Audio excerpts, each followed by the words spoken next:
We are only 3 days away from the Korean Zombie and his Judgment Day. That is his fight with Max Holloway. I've been dreading this for the past few months, and I know these sound like some harsh words, and if you're a big, diehard Korean Zombie fan, you're probably going to not want to hear this, but it's the utter and the bitter truth.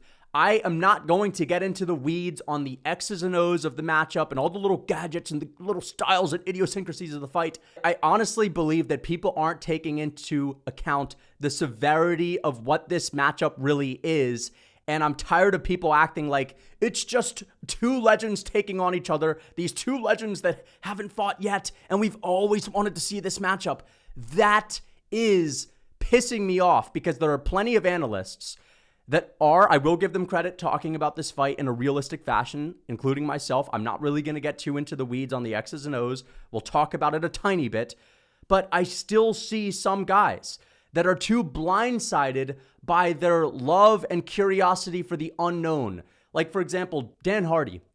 I like Dan Hardy a lot, but he was talking about on his War Room episode at how the Korean Zombie has bits and pulps that we haven't seen, and maybe he can pull up a twister maybe. Credible from his ground game because he's just not chosen to show it up to this point. Like, are we going to see,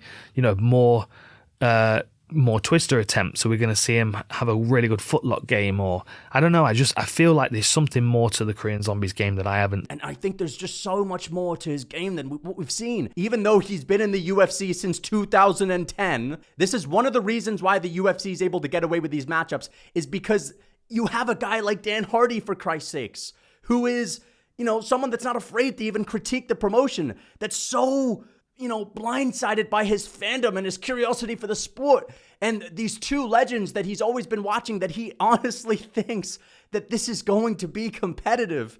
And it's not just the analysts, it's also some of the fans, like some of the Korean Zombies' biggest diehard fans on Instagram. If we're going to talk about people that are blindsided by their love of the sport to not really understand the severity of this matchup, this guy says, after this match was decided, TKZ said he would move away from his standardized counter-striking style and he would return to his zombie style. Trust him. As a Korean, I'm proud of him. Let's go zombie. Fuck that! This is madness. This is madness. You need to understand what this is. If you're a Korean Zombie fan, then you need to get a grip on reality. This is not a regular matchup.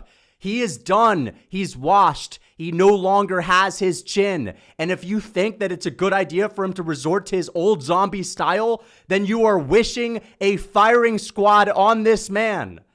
You need to understand that people change. Father Time has caught up to him. His footwork is non-existent. He's always been flat-footed. He doesn't particularly have high output. He is being used by the UFC to get Max Holloway multiple highlights so they can run that shit up on social media. You need to get this through your fucking heads. Jesus Christ. Just read the room. Max Holloway is the most devastating striker when he has someone that has, no ability to move around, that leaves their chin on a silver platter, that has a zombie style that's pretty one-dimensional. His last performance wasn't anything to write home about against Arnold Allen. Sure, it was something that we could appreciate watching. It was a high-level chess match. He still got it done. But listen, the UFC wants another big Max Holloway performance where he shuts someone down with 500-plus significant strikes. That's going to happen to the old man TKZ.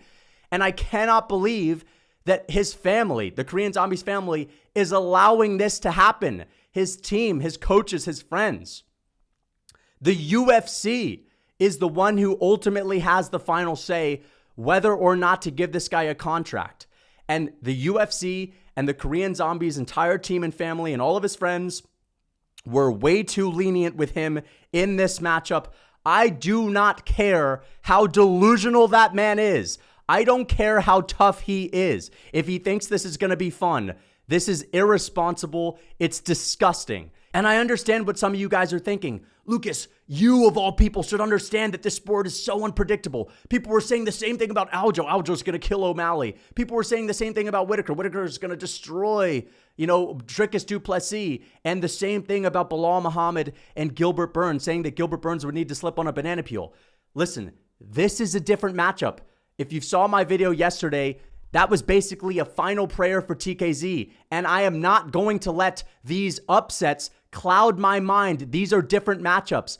Bilal Muhammad is in his prime. He has momentum. Dricus du Plessis, undefeated in the UFC. Granite Chin, he has momentum. Sean O'Malley always had a one-shot KO power chance to beat Aljamain Sterling.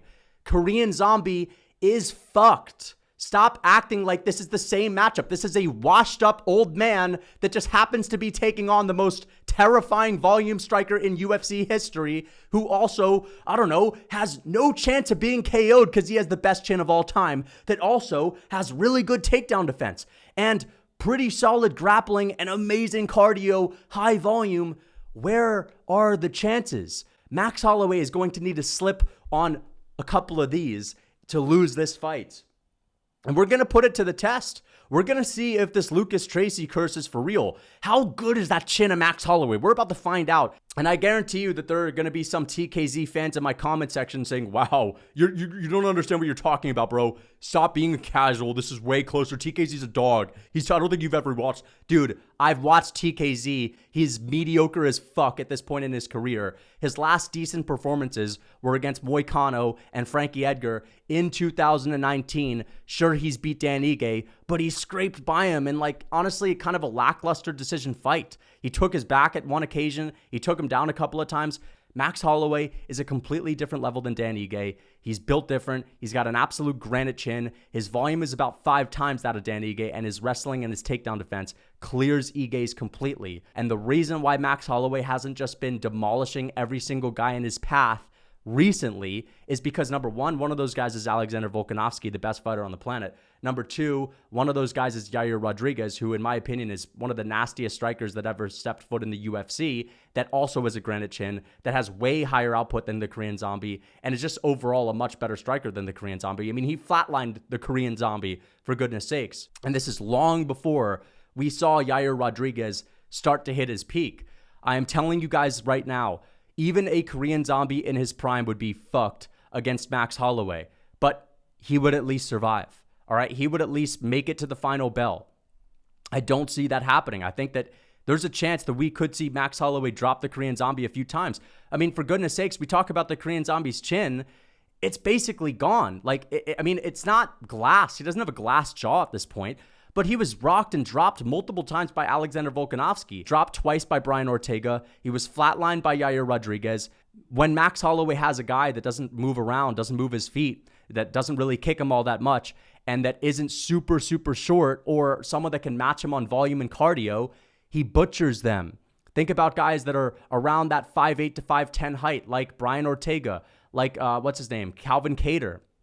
I mean, these are his easiest opponents, especially guys that have a boxing-heavy style. And the Korean Zombie isn't on Calvin Kattar's level anymore. He isn't on Brian Ortega's level anymore. He got schooled by Brian Ortega. So, guys, I think that logic is going to prevail here. And what I mean by that is, I think that this is going to play out exactly how most of us think, and that is Max Holloway with a landslide massacring victory over the Korean Zombie. I don't think it's going to go 5 rounds, and that's because I think this fight is going to be stopped. I think that Max Holloway even has the power and the ability to drop the Korean Zombie, or maybe there's just going to be a moment where there's so many unanswered strikes on the feet and the Korean Zombie's just out of it and he's dazed and the referee steps in, similarly to how they stopped the TKZ's fight with Alexander Volkanovski with that final flurry.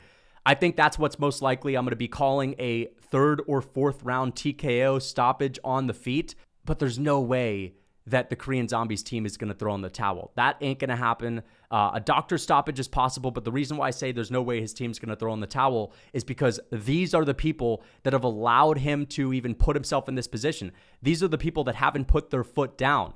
And at the end of the day, like, I understand if the Korean Zombie is a menace behind the scenes and he's out here slapping his friends and family members up when they question whatever he wants to do. But I don't really think that's the case. I think that he seems like a pretty decent guy. He seems like a nice, easygoing fellow. And even though I would certainly, give him a piece of my mind. And I honestly, guys, I might even step in there for Max Holloway if I could. Like, listen, I'm not going to win, but I'm going to put it on him.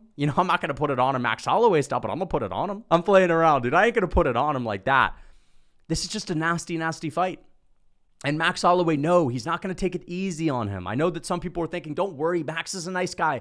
Holloway needs to have a successful career, bro. Holloway wants to get paid. He knows that if he doesn't have a great performance over the Korean Zombie, then his chances of getting another crack at Volk, another title shot to begin with, get diminished. He doesn't want to have a performance that goes under the radar. And the UFC is trusting in Max Holloway to put on a dominant, record-setting beatdown. They want those highlights. They want to run that shit up on social media.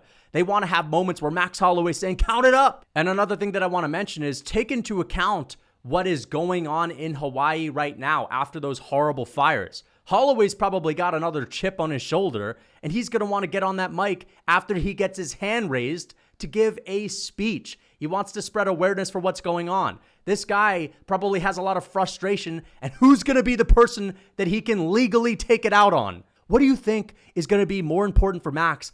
Taking out the frustration for what's going on, or the Korean Zombie's retirement fight? He doesn't give a fuck about that. He doesn't need to. The Korean Zombie's the one who's stupid enough to put him in that position. He's the delusional one, and he's going to pay for his delusion. And it's sad to say that because, listen, it's not necessarily an easy thing to hang it up. It's not easy to do. That's why I'm blaming it on his family and his friends and the UFC for making this happen, for allowing him to even think about this. Man, you guys think, if any of you guys think that this is going to be some kind of beautiful, retirement fight where he's going to be heading off into the sunset after a loss, it's a tough loss, but it is what it is. He is going to be going directly to the hospital. And the people that are saying he has a chance to pull this off, the only thing he's going to be pulling off or trying to pull on are the casket doors when he somehow miraculously wakes up on Sunday after being put 6 feet under. All right? I'm tired of people acting like this isn't anything out of the norm. This doesn't happen that often. Sometimes we have a retirement fight where you have Shogun Rua, and he's out here fighting Ihor Potieria. That's a guy that's basically 0-1 in the UFC. A young, hungry contender. That's still a bad matchup. You're feeding an old legend of the sport to a young, hungry lion that knows that he needs to go out there and perform if he wants to keep his UFC contract and his dreams intact.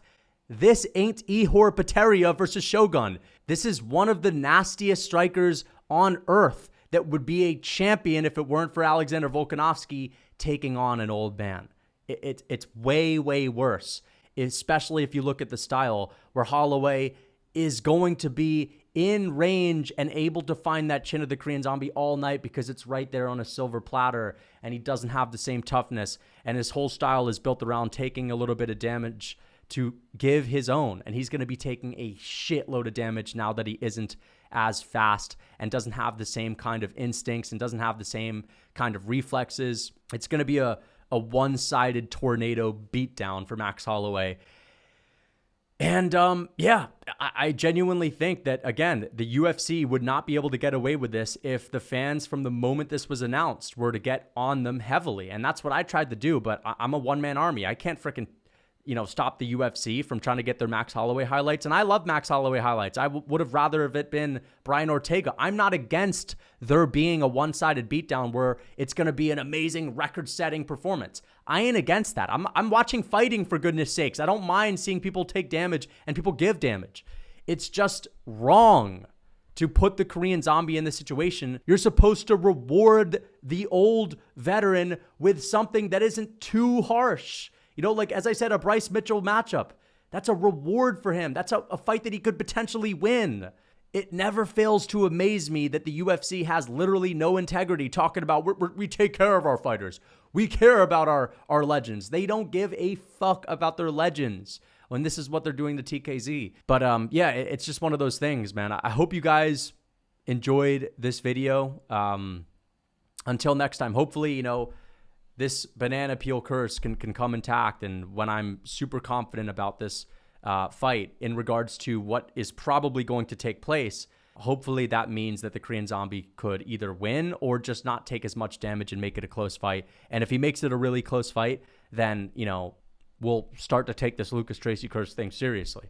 But Yeah, until next time. What's up? It's Lucas Tracy MMA here. Are you currently competing in a sport? And if you are, what's your nutrition like? Most athletes neglect nutrition. They think it's all about burning calories. Well, if you're really trying to perform at your best, if you want to feel as good as possible, you want to be firing on all cylinders, you have to worry about your diet. And most people make the mistake of eating conventional healthy foods that honestly just provide empty calories. And you can't be eating empty calories as an athlete. You need to have big, hearty meals that are going to fill you up. You can't be out here pit-patting around for points. You want to be a slugger. You want to be getting it done. So guys, if you're interested in getting it done on the court, on the field, in the ring, make sure your nutrition is maxed out. How can you do that? Well, I have a cookbook for you called the Real Food Cookbook.